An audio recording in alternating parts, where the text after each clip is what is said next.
Hey everybody, Brian from Bearable Traders here. It is the weekend yet again. It is Saturday, June 24th, and this, of course, the weekend video will take a look at what happened last week in the markets, and then we'll take a look ahead, see what we got coming up this week. So let's get down to it. So as always, let's start out by taking a look at what happened last week of the 20th, shortened trading week. We had Fed Powell speaking both in front of the House and the Senate Wednesday and Thursday, basically reiterating more rate hikes are likely coming to fight inflation. Did have a bit of a pause this month, but they're going to be data dependent and probably raising rates some more to continue the battle there. Around the world, I think this kind of rattled the markets a bit. We had other central banks that were aggressively raising rates as well. For instance, Bank of England went half a point, and which was way more than a lot more than expected. And of course, the economies in Europe are starting to show signs of slowing. Maybe a little bit more so than here in North America, but definitely things are starting to slow down here as well a little bit, which is, of course, good news on the inflation fighting front. Bit of a surprise development. Housing just continues to show some signs of strengthening here. I think it's just a shortage of housing in general and lack of sort of interest of builders to invest in more building when interest rates are rising. That's typically not a great environment to be building in, but that shortage is, of course, supply and demand is continuing to support prices and pushing them up even. So anyway, regardless, the week did end down finally, as you can see, Qs after 8 solid weeks of gains, finally getting a bit of a pullback here. This I don't think this has happened since 2019. So the Qs pulling back along with the SPY and the Dow, and you can see the IWM, the small cap index pulling back the most, of course, and fears of recession as well there. Possible pending recession. So in terms of sectors, really nothing was a gainer. Healthcare and staples were the smallest losers of the week. Basic materials and real estate, biggest losers. And interestingly, despite housing prices, 10-year and the 2-year and 10-year treasuries really didn't change very much at all. The dollar was up a little bit on the week, and Bitcoin's was probably one of the big news stories of the week. It's really been breaking out here on some news of some ETFs and other financial institution actions here during the week. So Bitcoin looking like it's really breaking out through that 30,000 level. So probably going higher. That was the week. So let's move on here. And before we get going, as always, I'd like to do a quick plug for my book on Amazon, Profiting as an Active Trader. You can see it there, Money Management Rules, Strategies, and the Routines of an Active Stock and Option Trader. If you do want to check it out, it is there at Amazon and available. So let's get down and look at some charts here. And as always, I like to start out with the 2 and the 10-year because they tend to drive the market. And you can see here we're just creeping up here on the 2-year, just slowly. You can see momentum, some of these momentum indicators building to the upside. And again, you can see here more, maybe more interest rate hikes in the offing. And the 10-year, not the same sort of pattern, which might indicate that longer term there could be some lower interest rates. Of course, we're still inverted yield curve, the longer term, longer dated yields are lower than the higher dated ones, which often people point to as being an indicator of coming recession. So it's been like that for well over a year now, and everybody's been talking about a recession, and it really hasn't happened yet. But anyway, that's the way things look right now. And you can see here the transports had a nice, it's a bit of a consolidation week here, pushed up and pulled back on Monday, and then we've just sort of been consolidating on lower volume. Did have a big volume day on Friday, huge volume day, and really didn't, a bit of an indecision candle there. Again, just pushed up last week and then just pulling back as we got into an area of prior resistance in this sort of 15,000 area. So again, kind of stuck in no man's land there right now. The Dow, we had a bit of an off week here. You can see we had a big run up, and now we've had a big pullback this week.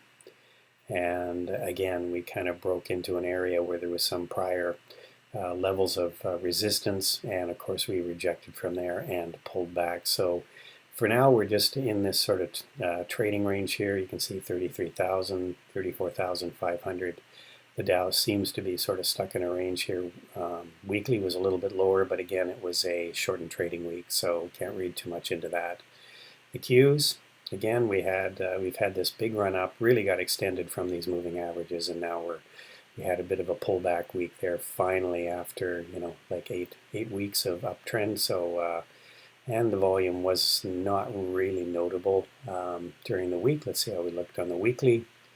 Again, this pullback on lower volume, but again, shortened trading week, so hard to read into that. But again, we're quite extended here from these moving averages after these monster weeks of moves. So not surprising we're finally getting a pullback here.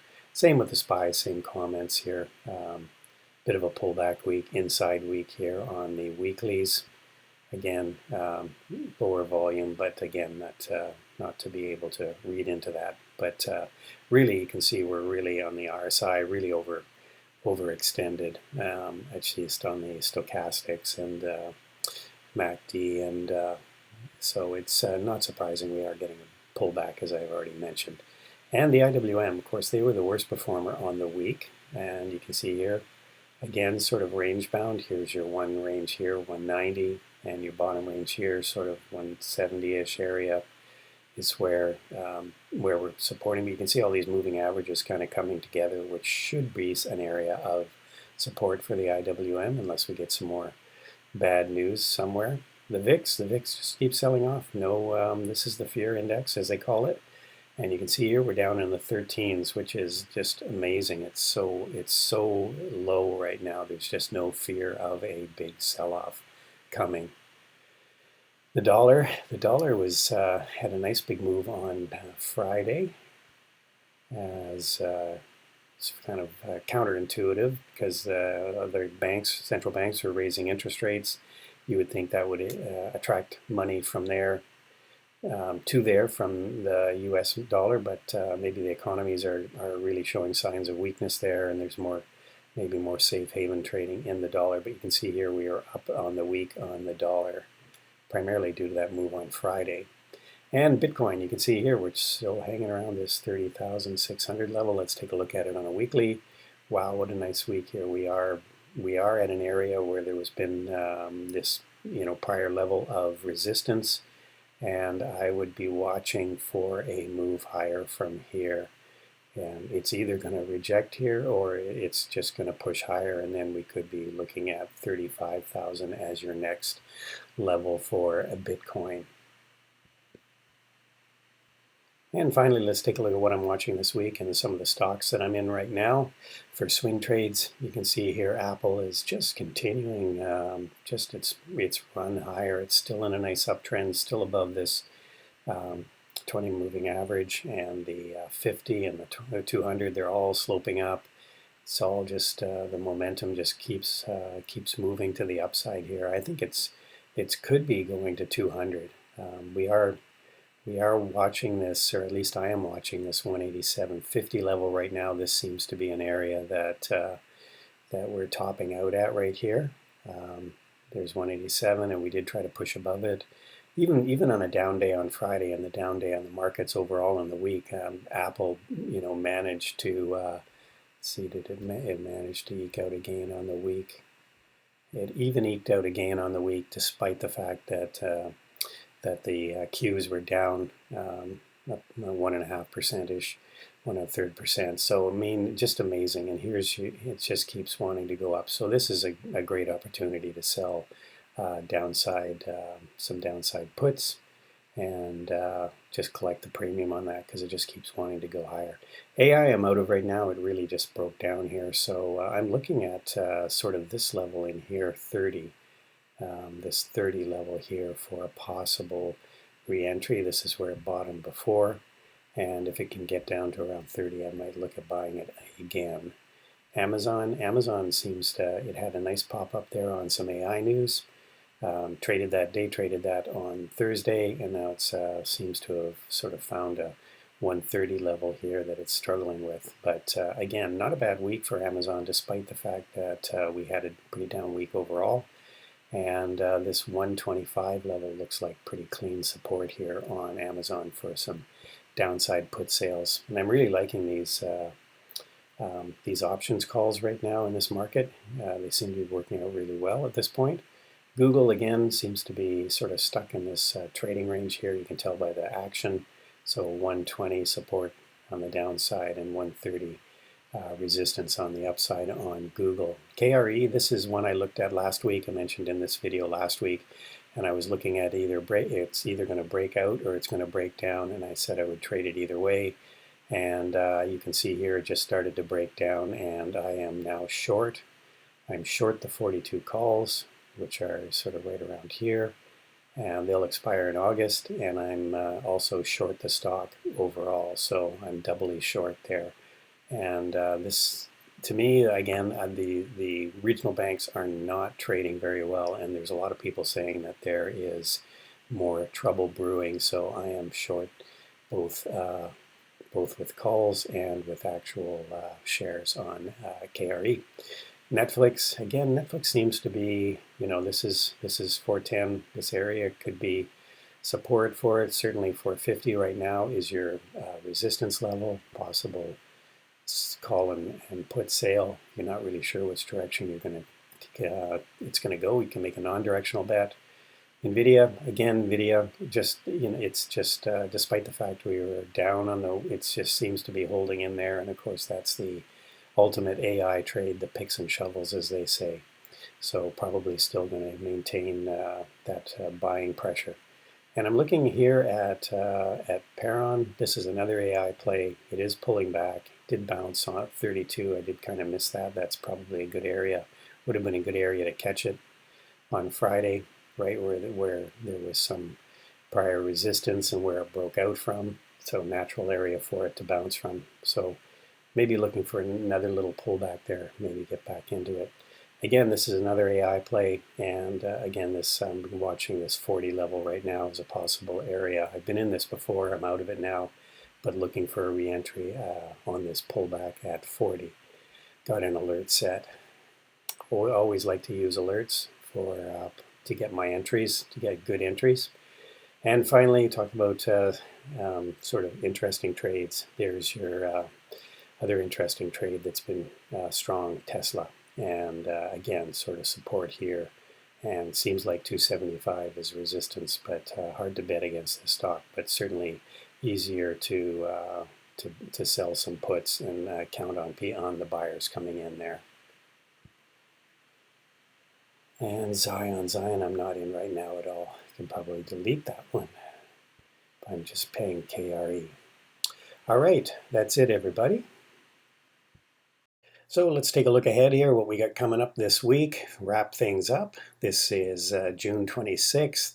You can see where the levels on the Dow, the Qs, SPY, and IWM are, and their corresponding support and resistance levels. For as far as economic events go, I think the biggest one is, I've mentioned this PCE price index. This is the index that the Fed tends to watch the most when they're trying to gauge how the inflation fight is going. So we'll be watching that on Friday, as well as everybody, all the traders and investors out there watching that number. I think other than that, we do have Fed Powell speaking again Wednesday, but again, he really didn't have much effect on the markets. There was nothing really new that he said. As far as earnings goes, you can see here, we do have some earnings coming up pretty light. We do have Cruise Line posting Monday here. Jeffries after the market. I've changed these acronyms, by the way, pre and post. People seem to be confused by AMC and BMO. So pre and post, I've gone to these acronyms here.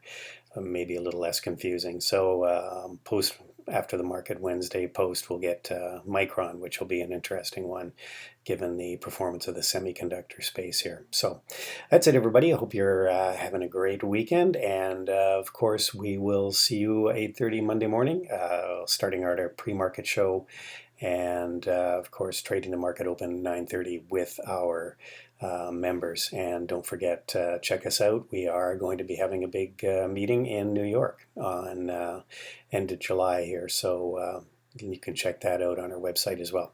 That's it. Have a great rest of the weekend, and we'll hopefully see you Monday morning. Bye for now.